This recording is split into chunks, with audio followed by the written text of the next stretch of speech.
नमस्कार, मैं आपके साथ सृष्टि मेहता। देखिए, हरियाणा में शीतलहर चल रही है। जी हां, पहाड़ों में बर्फबारी से अब मैदानी इलाकों में भी ठंड जो है वो बढ़ गई है। हरियाणा के 16 जिलों में शीतलहर का अलर्ट जारी किया गया है। एक हफ्ते से लगातार शीतलहर का सितम। करनाल, पानीपत में सुबह सुबह धुंध छाई रही।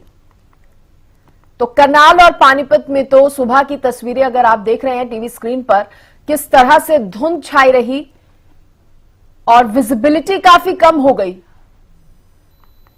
ठंड की वजह से लोगों का भी हाल बेहाल है और घरों में दुबकने को लोग मजबूर हो गए हैं।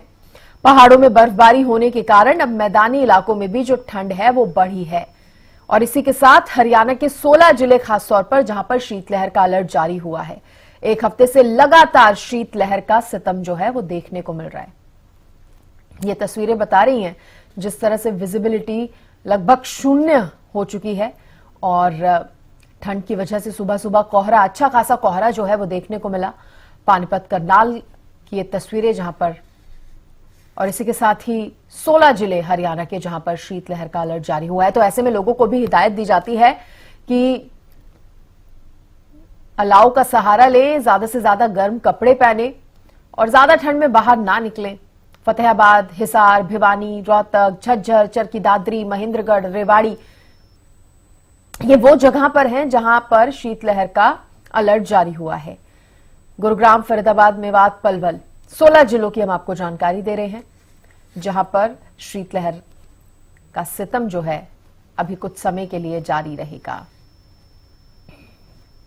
तो करनाल और पानीपत में तो सुबह सुबह काफी धुंध छाई रही। सुबह मॉर्निंग वॉक के लिए निकले लोग या फिर अपने काम पर निकले लोगों को अच्छी खासी ठंड का सामना करना पड़ा है।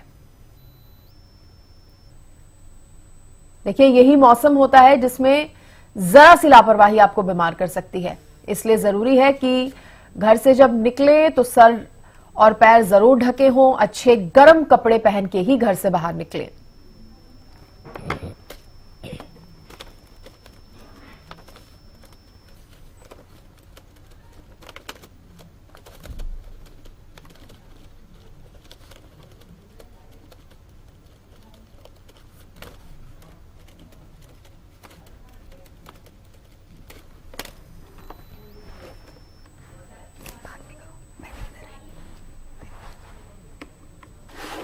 और देखिए, इसी पर ज्यादा बातचीत करने के लिए मेरे साथ दो सहयोगी मेरे जुड़ गए हैं। कालावली से कृष्ण जिंदल मेरे साथ जुड़े हैं और कुरुक्षेत्र से गगन सांगर मेरे साथ जुड़ गए हैं।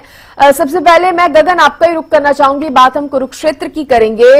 किस तरह का मौसम यहां पर अभी बना हुआ है, क्योंकि हम तस्वीरें भी हमने देखी हैं हरियाणा के कई जिलों की। सुबह सुबह तो काफी धुंध, काफी फॉग जो है वो छाई रही है। बिल्कुल सृष्टि, देखिए इस समय टेम्परेचर की बात की तो तकरीबन 108 था और उससे एक दिन पहले जो है 10 डिग्री टेम्परेचर जो है सुबह 9 बजे का जो है दर्ज किया गया था। तो ऐसे में देखा जा सकता है कि हर दिन जो है टेम्परेचर में कहीं ना कहीं गिरावट जरूर देखने को मिल रही है। सुबह के समय में हल्की फुल्की हाईवेज पे जो है धुंध जरूर देखने को मिली, लेकिन ठंडी हवाएं जिस कदर चल रही है तो कहीं ना कहीं धुंध भी देखिए सुबह अभी सूर्य देवता लगातार जो है दर्शन देते हुए नजर आ रहे हैं और देखिए लोगों को एहसास भी नहीं हो रहा है कि ठंड देखिए हो रखी है। लेकिन जिस तरीके से बात की जाए तो टेम्परेचर इतना कम है। हरियाणा के कुछ ऐसे जिले भी है जिनमें टेम्परेचर 1 या 2 डिग्री तक जो आ गया। सुबह के समय में तकरीबन टेम्परेचर जो देखा जाता है तकरीबन 5 या 6 बजे में 3 या 4 डिग्री तक जो है चला जाता। तो ऐसे में देखा जा सकता है कि ठंड अभी देखिए बढ़ने को लेकर है। लोगों को महसूस नहीं हो रही क्योंकि सूर्य देवता दर्शन दे रहे हैं सूर्य, और लोगों का महसूस नहीं हो रहा इस तरीके से। और आने वाले कुछ दिनों में जिस तरीके से मौसम विभाग के द्वारा कहा गया कि मौसम इसी तरह का जो है रहने वाला है। सुबह और शाम के समय में ठंड रहेगी, दोपहर के समय में जो धूप से जो है अपने आप को लोग जो है ठंड से बचा सकेंगे। ऐसे में देखा जा सकता है कि प्रशासन भी देखिए बढ़ती ठंड को देखते अलर्ट तो देखिए थोड़ा बहुत देखने को मिल ही रहा है, लेकिन सरकार के द्वारा जिस तरीके से पूरे हरियाणा के अंदर रैन बसेरे बनाए गए हैं, बस स्टैंड की बात की जाए या जो लोग रेलवे स्टेशन पर सोते थे जिनके पास कुछ के घर नहीं है उनके लिए सहायता के लिए जिस तरीके से सरकार इस पर जो है कड़ा एक्शन लेते हुए नजर आ रही है। और पूरे हरियाणा के अंदर जिस तरीके से रैन बसेरे बनाए गए हैं उनमें देखिए साफ सफाइयां चल रही है। और जो कंबल या बेडशीट वगैरह की बात की जाए तो इन्हीं दिनों जो है जरूरत ज्यादा पड़ती है। रैन बसेरे होंगे गगन? बिल्कुल, देखिए जो बस स्टैंड पर जो रैन बसेरा बनाया गया है उसको लेकर जो है सफाई व्यवस्था की बात की जाए खासतौर पर ध्यान दिया जा रहा है। देखिए कि सीएम सीट भी हम देखिए कुरुक्षेत्र को हम कह सकते हैं, इसलिए इसका खास ध्यान भी दिया जा रहा है, लोगों को परेशानी ना हो। लेकिन सृष्टि जिस तरीके से ठंड देखिए महसूस आप बता रहे हैं बस स्टैंड पर एक रैन बसेरा बनाया गया है। गगन, आप ये भी बताइए कि ये रैन बसेरे कितने बड़े होते हैं और कितने लोगों के यहाँ पर रुकने की व्यवस्था होती है, कितने लोग एक साथ यहाँ पर शरण ले सकते हैं? बिल्कुल, देखिए जिस तरीके से कुरुक्षेत्र की बात की जाए तो 4 विधानसभाएं, अलग अलग विधानसभाओं में रैन बसेरे बनाए गए। कुरुक्षेत्र की खास बात की जाए तो बस स्टैंड पे जिस तरीके से रैन बसेरा बनाया गया तकरीबन 20 से 30 लोग आराम से जो है सो सकते हैं। क्योंकि देखिए ठंड में जो है लोग कहीं ना कहीं लाभ का सहारा लेते हुए नजर जरूर आते हैं। लेकिन जिनके पास अपने घर है वो अपने घरों में दुबक कर जो है जरूर बैठ जाते हैं, लेकिन जिनके सिर पर छत नहीं है वो ही रैन बसेरों में जो है जाते नजर आते हैं। और देखिए तकरीबन देखा गया कि बस स्टैंड पर इसीलिए जो बनाए जाते हैं रैन बसेरे, जो लोग एक जगह से दूसरी जगह पर जाते हैं और रात को लेट हो जाते हैं, बस की दिक्कत हो जाती है, तो वो लोग जो है रैन बसेरे में रह सकते हैं। ठीक है गगन, आप बने रहिए और अपडेट और जानकारी आपसे लेंगे। कृष्ण का हम रुख कर लेते हैं, कालावली से कृष्ण जिंदल भी मेरे साथ बने हुए हैं। कृष्ण, आप बताइए कि कालावली में सबसे पहले तो कि टेम्परेचर कितना है और इसके साथ ही ये भी जानकारी दीजिए कि क्या कुछ व्यवस्थाएं जो हैं वो सरकार की तरफ से की गई है, क्या कुछ उपाय लोग खुद अपना रहे हैं ठंड से बचने के लिए? जी बिल्कुल, अगर हम कालावली की बात करें तो कालावली के अंदर भी जो सर्दी का मौसम है, ठंड का कहर है वो देखने को मिल रहा है। क्योंकि कालावली का जो एरिया है वो कहीं ना कहीं राजस्थान के साथ भी लगता है, क्योंकि जो डब्बल एरिया है डब्बल के साथ राजस्थान लग जाता है। उस तरीके से जो इधर पंजाब अड्डे भी लगता है, उस तरीके से जो कालावली का एरिया उसमें ठंड का असर देखने को बिल्कुल मिल रहा है। और उस तरीके से जब हम बात करें रैन बसेरों की तो रैन बसेरे कालावली में भी शुरू करने के प्रयास किए जा रहे हैं। क्योंकि हर साल जो रैन बसेरा वो नगर पालिका के बिल्डिंग में बनाया जाता है। उस तरीके से मेरी साइंटिस्ट साहब से बात हुई थी तो उसने बताया कि रैन बसेरे की तैयारियां की जा रही हैं और 1-2 दिन में रैन बसेरे का जो कायाकल्प शुरू कर दिया जाएगा। उस तरीके से जो लोग सड़कों पर रहते हैं जिनके तो कालावली में अभी तक रैन बसेरे नहीं बनाए गए हैं, ये माना जाए? जी जी, कालावली में अभी तक रैन बसेरा शुरू नहीं किया गया है, लेकिन प्रशासन की तरफ से प्रयास है कि कोई अगर आता है तो उसकी तरफ से स्पेशल व्यवस्था की जाएगी। लेकिन कहीं ना कहीं जो गर्म कपड़े थे उनको ड्राई क्लीन करने के लिए दिया गया है और सफाई का काम जारी है। उस तरीके से 1-2 दिन के अंदर ही रैन बसेरे का जो काम है वो शुरू कर दिया जाएगा। तापमान कितना अभी बना हुआ है टेम्परेचर की अगर हम बात करें तो, और मौसम में सुबह की अगर खासतौर पर बात करें तो धुंध छाई होने की वजह से विजिबिलिटी कितनी कम हो रही है? जी, अगर हम कालावली की बात करें तो कालावली के फिलहाल धुंध से राहत मिली हुई है। क्योंकि पिछले 1 सप्ताह से करीब हर रोज धूप बड़ी अच्छी धूप खिलती है और धूप के जो धूप का असर है वो दिन में जो टेम्परेचर है उसको कहीं ना कहीं कम करता है। उस तरीके से जो सुबह टेम्परेचर वो कम होता है, लेकिन जिस धूप खिलती है तो टेम्परेचर बढ़ जाता है। क्योंकि ये सुबह का समय होता है उस टाइम 4 डिग्री सेल्सियस तक के तापमान पहुंच जाता है। और जैसे धूप खिलती है तो धूप कड़ाके की धूप निकलती है तो धूप से आम जन जो है सर्दी से राहत पाने के लिए धूप सेकने का प्रयास करते हैं। उस तरीके से जहाँ पर वो धूप के समय है जब धूप निकले दोपहर के समय में लोगों को राहत मिलती है। अलाव का सहारा भी लेते हैं ऐसे में लोग कृष्ण? जो सुबह का समय होता है उस टाइम लोग अपने गर्म कपड़े पहनकर और सिर पे टोपी पैरों में जूते पहनकर निकलते हैं। उस तरीके से जो गरीब बस्ती के लोग हैं वो अपने आग जलाकर सर्दी को दूर भगाने का कार्य करते हैं। उस तरीके से जो बिजली की दुकानें हैं वहां भी हीटर की व्यवस्था जो उन्होंने हीटर है वो स्टोव मंगवा लिया है। कहीं ना कहीं उनको अनुमान है कि इस बार सर्दी ज्यादा पड़ेगी और जो हीटर है वो हर घर तक पहुंचेगा और हर दुकान तक पहुंचेगा। उस तरीके से जो दुकानदार कहीं ना कहीं पहले ही उन्होंने अपने स्टॉक मंगवा कर हीटर जो गर्म बिजली का संसाधन है वो तैयार कर लिए। तो आप कह रहे हैं कि लोग तरह तरह के उपाय कर रहे हैं, अब हीटर हो या फिर अलाव हो इन सब चीजों का सहारा ले रहे हैं, गर्म कपड़े भी ज्यादा से ज्यादा पहन रहे हैं। लेकिन कालावली की आप जानकारी दे रहे हैं कि उतनी ज्यादा फॉग नहीं है कि विजिबिलिटी बहुत ज्यादा कम हो जाए जिस तरह से करनाल और पानीपत में है। गगन, मैं आपका रुख करना चाहूंगी क्योंकि ठंड बढ़ती है तो कहीं ना कहीं हर बार इस तरह की खबरें सामने आती हैं, ठंड की वजह से लोगों की मौत तक हो जाती है और सरकार की हमेशा कोशिश रहती है कि इस आंकड़े को कम किया जाए, यानी कि ठंड से लोगों को ज्यादा प्रताड़ना ना झेलना पड़े, तो उसके लिए सरकार की तरफ से जो कदम उठाए जा रहे हैं वो कितने संतोषजनक हैं? सरकार अलग अलग तरीके से जो है लोगों को बचाव के लिए तरीके जो अपनाती है। जिस तरीके से बात की जाए तो रैन बसेरे जो है हरियाणा के हर एक जिले के हर एक विधानसभा में देखने को मिलते हैं, ताकि जो गरीब लोग हैं जिनके पास अपनी जो छत नहीं है या एक उनके लिए जो है स्पेशल तौर पर जो है जिस तरीके से रैन बसेरे बनाए गए हैं। और दूसरी तरफ देखिए हादसे भी जो अधिक सर्दी पड़ने की वजह से, फोग पड़ने की वजह से जो हादसे भी बहुत से देखने को मिलते हैं। तो ऐसे में सरकार के द्वारा और प्रशासन के द्वारा सड़कों पर व्हाइट पट्टी भी लगाई जा रही है, ताकि जो वाहन चालक है वो किसी तरीके से व्हाइट पट्टी के सहारे में जो है अपनी गाड़ी, अपने वाहन को आराम से चला सके, किसी भी तरह का कोई हादसा ना हो सके। इस तरह के प्रबंध जो किए जा रहे हैं। वहीं दूसरी तरफ बात की जाए तो देखिए प्रशासन भी इस तरह से जो है डॉक्टरों के द्वारा भी एडवाइजरी जारी की जा रही है कि देखिए बच्चे और बुजुर्ग अपना खास तौर पर ध्यान रखें, गर्म पानी का जो है सेवन जरूर करे, मोटे कपड़े पहनकर जो है घरों से बाहर निकले, और ज्यादा ठंड पड़े तो घरों से बाहर ना ही निकले, और अपना रूटीन चेकअप जो है जरूर करवाएं। इस तरह से जो है डॉक्टर के द्वारा एडवाइजरी भी जारी की गई है। लेकिन प्रशासन और सरकार पूर्ण रूप से इस बार जो है अलर्ट देखने को मिल रहे हैं। किसी भी व्यक्ति की जान ना चली जाए, इस तरह के हर सरकार और प्रशासन भी सोचता है ठंड की वजह से।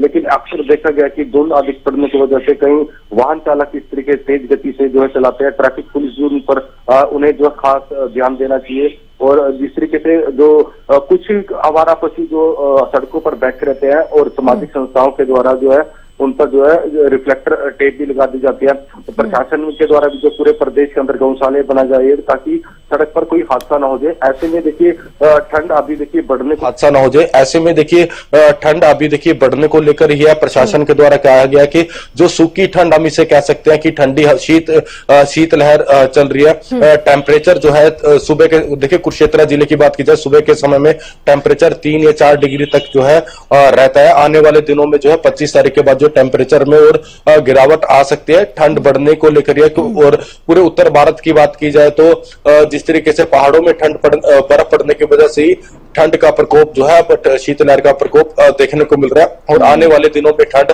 इस कदर ही बढ़ेगी। और देखिए आम जनता से हम ये अपील करेंगे, लगातार जो ठंड पड़ रही है तो अपना खास तौर पर मोटे कपड़े, गर्म कपड़े पहनकर ही घरों से बाहर निकले। और किसी तरह की देखिए हॉस्पिटलों की भी बात करें तो हम तो अस्पतालों में भी जुकाम की बात की जाए, जो लोग बाइक या स्कूटी पर जाते हैं उन्हें जो है जुकाम की समस्याएं थोड़ी ज्यादा हो रही है, सर्दी लगने की, क्योंकि आते आते सर्दी जो है काफी जो बच्चे हैं, बुजुर्ग हैं, और काफी ऐसे केसेस जो अस्पतालों में देखने को मिल रहे हैं। आते आते कहा जाता है कि आते आते सर्दी जो है बीमार कर देती है। तो ऐसे केसेस देखिए अस्पतालों में भी आना शुरू हो चुके हैं। जी हाँ, बिल्कुल गगन, आपने सही कहा। और जिस तरह से सरकार तमाम प्रयास कर रही है, जो कदम उठा रही है, उसकी भी आपने जानकारी दी है। मैं कृष्ण आपसे जानना चाहूंगी, जैसा कि गगन भी बता रहे थे कि सड़क हादसे कुछ कम हो सके, इसके लिए भी सरकार की तरफ से, प्रशासन की तरफ से कदम उठाए जा रहे हैं। व्हाइट पट्टी जो है वो सड़कों पर बनाई जा रही है ताकि जो वाहन चालक हैं उनको थोड़ी आसानी हो सके रास्ते को समझने में। तो क्या कालावली में भी इस तरह के कुछ प्रयास हो रहे हैं, कुछ कदम उठाए जा रहे हैं? जी बिल्कुल, अगर हम कालाबाड़ी की बात करें तो जो कालाबाड़ी का एरिया है वो जो सड़कें हैं, चाहे लिंक रोड है, चाहे स्टेट हाईवे है, वहां पर भी व्हाइट पट्टी का भी जो कार्य वो किया गया है। उस तरीके से जो हरियाणा पुलिस उसकी तरफ से भी एक एडवाइजरी जारी की गई है कि जो अपने वाहन है वो हर आदमी को बोला गया है कि जो अपने वाहन है उनकी जो हेडलाइट है वो फॉग लाइटें लगवा कर रखें। और क्योंकि पीली लाइट जो है वो कोहरे के अंदर ज्यादा असर करती है, तो उस तरीके से कहीं ना कहीं पुलिस प्रशासन के प्रयास है वो लोगों को व्हीकल जो चलाने में उनको अपील करते हैं कि कहीं ना कहीं जो एक्सीडेंट ना हो। इस तरीके से पीली जो फॉग लाइट है उसका असर धुंध में नहीं दिखता, तो उस तरीके से उनको अपील की जाती है कि वो अपनी फॉग लाइट लगा कर रखें और जो नियम है उनकी पालना करें और समय समय पर अपने डिपर का और जो लाइट है उसका प्रयोग करे, हार्न का प्रयोग करे। उस तरीके से कहीं ना कहीं पुलिस हर संभव प्रयास करती है कि एक्सीडेंट कम हो, एक्सीडेंट ज्यादा ना हो। उस तरीके से लोगों का प्रयास और ट्रेनिंग करवाए जाते हैं। तो तमाम इंतजाम पुलिस प्रशासन की तरफ से भी किए जा रहे हैं, आप बता रहे हैं कृष्ण। लोगों की अगर हम बात करें, आम लोगों की, तो कितना आम लोग इसको लेकर अलर्ट नजर आ रहे हैं कि ठंड बहुत ज्यादा बढ़ रही है, टेम्परेचर में कमी आ रही है और क्योंकि देखिए सरकार की तरफ से भी, प्रशासन की तरफ से भी कहा जाता है कि बढ़ती ठंड में आप ज्यादा से ज्यादा अपना ख्याल रखें, तो लोग इसको लेकर कितने अलर्ट नजर आ रहे हैं, खासतौर पर जिस तरह से अब मौसम विभाग की तरफ से कुछ जिलों को लेकर, करीबन हरियाणा के 16 जिले हैं जिनको लेकर अलर्ट भी जारी किया है। कृष्ण जी बिल्कुल, कालाबाड़ी की अगर बात करें तो कालाबाड़ी के अंदर भी जो लोग हैं वो कहीं ना कहीं सुबह के वक्त है वो इस तरीके से जो जानते हैं कि कहीं ना कहीं जो मौसम सर्दी का आता है और जाता है तो उस टाइम या अपनी चपेड़ी में लेता है। उस तरीके से जो लोग सुबह अगर शहर को जाते हैं, जो अपने कार्य को निकलते हैं, तो वो गर्म कपड़े पहनकर निकलते हैं, सिर पर टोपी और पैरों में जूते, उस पर गर्म चादर वगैरह ओढ़कर ही निकलते हैं। उस तरीके से कहीं ना कहीं अगर ठहराव की बात करें तो कोई जिनके पास सर की छत नहीं है, झोपड़ी है, जो झोपड़ी में रहते हैं, वो भी अपने बचाव के लिए कहीं ना कहीं आग जलाकर अपना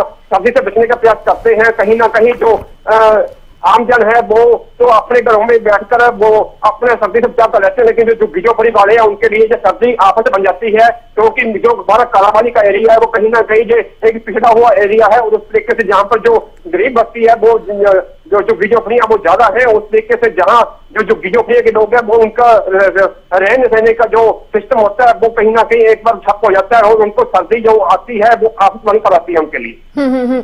अगर छोटे बच्चों की बात करें कृष्ण, क्योंकि खासतौर पर बुजुर्गों को और बच्चों को ठंड से ज्यादा खतरा रहता है, वो जल्दी बीमार भी पड़ जाते हैं, और ऐसे में स्वास्थ्य विभाग हो या फिर मौसम विभाग हो, हर किसी की तरफ से यही सलाह दी जाती है कि घर के बुजुर्गों और बच्चों को संभाल कर रखें, उनका खास ध्यान रखें। जी बिल्कुल, डॉक्टरों की तरफ से सलाह दी जाती है कि अपने घर के अंदर जो बुजुर्ग हैं और बच्चे हैं उनको समय समय पर जो भी गर्म चीजें हैं वो भी खिलाएं और गर्म पानी का सेवन, ठंडा पानी ना दें और गर्म पानी करके ही उनको पिलाएं। उस तरीके से जो गर्म चीजें हैं जैसे मूंगफली है या फिर और चीज है, उस तरीके के जो बच्चे हैं उनको देने चाहिए या बुजुर्गों को देने चाहिए, क्योंकि जो सर्दी का मौसम है कहीं ना कहीं वो अंदर अपनी चपेट में ले जाता है और जो ये असर है बच्चों पर और बुजुर्गों पर ज्यादा करता है। उस तरीके से स्कूलों की बात करें तो स्कूलों का समय है, पिछले सप्ताह स्कूलों का समय भी चेंज कर दिया गया था शादी लेते और जब शादी ज्यादा बढ़ेगी तो जो उपायुक्त होते हैं वो छुट्टियां भी करने का आदेश जारी कर सकते हैं, क्योंकि जैसे सर्दी बढ़ेगी तो ये जरूरी है कि हर साल की तरह वो स्कूलों की छुट्टियां कर दी जाती हैं। इस बार भी अगर सर्दी ज्यादा पड़ेगी तो स्कूलों की छुट्टियां होना लाजमी है। ठीक है, गगन से भी जान लेते हैं। गगन, स्कूलों को लेकर क्या जानकारी है? समय जरूर चेंज किया गया है, कितनी राहत टाइम में बदलाव होने से मिल रही है? क्योंकि सुबह सुबह हम भी जानते हैं कि कोहरा बहुत ज्यादा होता है, धीरे धीरे करके कोहरा छटने लगता है। हाँ बिल्कुल सृष्टि, देखिए जो स्कूलों की बात की जाए तो स्कूलों का जो टाइमिंग जो है चेंज किया गया है। 9 बजे से लेकर 3 बजे तक जो है स्कूल जो है सभी स्कूलों के लिए जो है एडवाइजरी विभाग के द्वारा जारी की गई है और ऐसा देखा भी गया। और देखिए समय समय पर अगर जो ठंड भी ज्यादा पड़ती है तो कहीं देखिए स्कूलों की छुट्टी भी कर दी जाती है, ताकि बच्चे जो है ठंड से जो है बचाव कर सके, बच्चों का बचाव हो सके। ऐसे में देखा जा सकता है कि सभी प्रशासन और सरकार पूर्ण रूप से सर्दी को लेकर अलर्ट देखने को मिल रहा है। कहीं ऑफिसों के देखिए टाइम भी चेंज हो जाते हैं ठंड की वजह से, क्योंकि सुबह के समय में अक्सर देखा गया कि धुंध बहुत ज्यादा पड़ जाती है और जो घर से बाहर निकलना भी बड़ा मुश्किल होता है। तो ऐसे में अभी स्कूलों की जो टाइमिंग चेंज की गई है और ऐसा भी लगता है देखिए आने वाले समय में जिस तरीके से धुंध भी पड़ेगी तो अधिक सर्दी पड़ेगी तो स्कूलों की शायद छुट्टियां भी देखिए सरकार के द्वारा, प्रशासन के द्वारा कर भी दी जाएगी। देखिए इस समय देखिए दिसंबर और जनवरी ऐसे महीने होता है जहां पर इन 2 महीनों में ठंड बहुत ज्यादा पड़ती है, टेम्परेचर बहुत ही जो डाउन चला जाता है। तो ऐसे में किसी न किसी तरीके से बचाव जरूर किया जाना चाहिए। बच्चे और बुजुर्ग जिस तरीके से डॉक्टर के द्वारा एडवाइजरी जारी की गई है कि अभी आने वाले दिनों में ठंड जो है बढ़ने को लेकर ही है और बच्चे बुजुर्ग अपना खास तौर पर ध्यान रखें, गर्म कपड़े पहनकर ही घरों से बाहर निकले। अक्सर सुबह के समय में बच्चे और बुजुर्ग बहुत ही कम देखने को मिलते हैं और देखिए जो देखने को भी मिलते हैं वो जरूरी काम से अपने निकलते हुए दिखाई देता है, या बच्चे स्कूल में जो जाते हैं वो तभी दिखाई देते हैं। ऐसे में देखा जा सकता है कि सरकार और प्रशासन इस बार पूर्ण रूप से अलर्ट देखने को मिल रही है। चाहे सड़कों पर व्हाइट पट्टी या पीली पट्टी की बात की जाए या रैन बसेरों की बात की जाए, इसको लेकर जो है पूर्ण रूप से सख्त देखने को मिल रही है। और जिस तरीके से जो बड़ी बसेस भी हैं या स्कूल बसेस हैं उन पर भी रिफ्लेक्टर टेप जो लगाई जा रही है, गाड़ियों पर भी रिफ्लेक्टर टेप लगाई जा रही है, ताकि धुंध में भी देखिए कई बार नहीं पता लग पाता कि सामने गाड़ी चल रही है। तो इसी को लेकर जो है प्रशासन भी पूर्ण रूप से अलर्ट देखने को मिल रहा है और ट्रैफिक पुलिस के द्वारा समय समय पर स्कूलों में या कॉलेजों में जाकर बच्चों को भी जागरूक किया जा रहा है कि बच्चे, जिन बच्चों के पास लाइसेंस है वही ठंड के मतलब वही जो है अपना व्हीकल चलाए, अन्यथा जो ना चलाए, बसेस जो स्कूल बसेस का ही प्रयोग करें। और ऐसे में देखा जा सकता है कि हर दिन जो है टेम्परेचर में गिरावट देखने को मिल रही है। जिस तरीके से पहाड़ों में बर्फ पड़ने की वजह से शीतलहर का कहर पूरे उत्तर भारत में देखने को मिल रहा है। मौसम विभाग की तरफ से क्या जानकारी मिली है गगन, ये शीतलहर जो है या यूं कहे ठंड का प्रकोप है, ये कब तक बना रहेगा? देखिए आने वाले 7 या 10 दिनों तक इसी तरह का मौसम रहेगा। सुबह के समय में और शाम के समय में लोगों को ठंड तो देखिए जरूर पड़ेगी, लेकिन सूर्य देवता अभी दर्शन जरूर देंगे और लोग राहत भरी सांस भी लेंगे।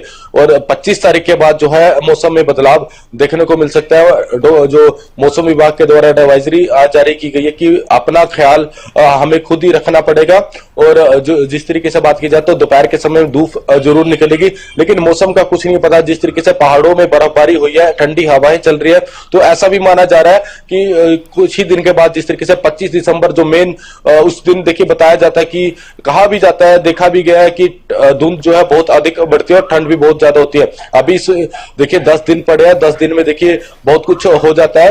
और ऐसे में देखा जा सकता है कि ठंड बढ़ने को लेकर ही है। और नेशनल हाईवेज पे अक्सर देखा गया कि धुंध की वजह से बहुत हादसे भी होते हैं, और इसको लेकर प्रशासन और सरकार पूर्ण रूप से इस बार जो है अलर्ट देखने को मिल रहे थे। चलिए अच्छी बात है कि सरकार और प्रशासन अलर्ट है। बहुत शुक्रिया गगन आपका भी और कृष्ण जिंदल आपका भी, जुड़े आप और तमाम जानकारी आपने दी। तो देखिए सुबह के समय में तो खास तौर पर फॉग की वजह से, ठंड की वजह से लोग थोड़े परेशान हो रहे हैं, लेकिन दिन तक थोड़ी बहुत धूप निकलने की वजह से लोगों को राहत भी मिल रही है। तो हरियाणा में शीतलहर है और 16 जिलों में जिस तरह से शीतलहर का प्रकोप रहने वाला है आने वाले कुछ दिनों में, तो ऐसे में जरूरत है लोग भी अलर्ट रहें और खुद को ठंड से बचाकर रहें। फिलहाल इसी के साथ यहां पर एक छोटे से ब्रेक के लिए रुक रहे हैं, फौरन हाजिर होंगे, आप बने रहिए।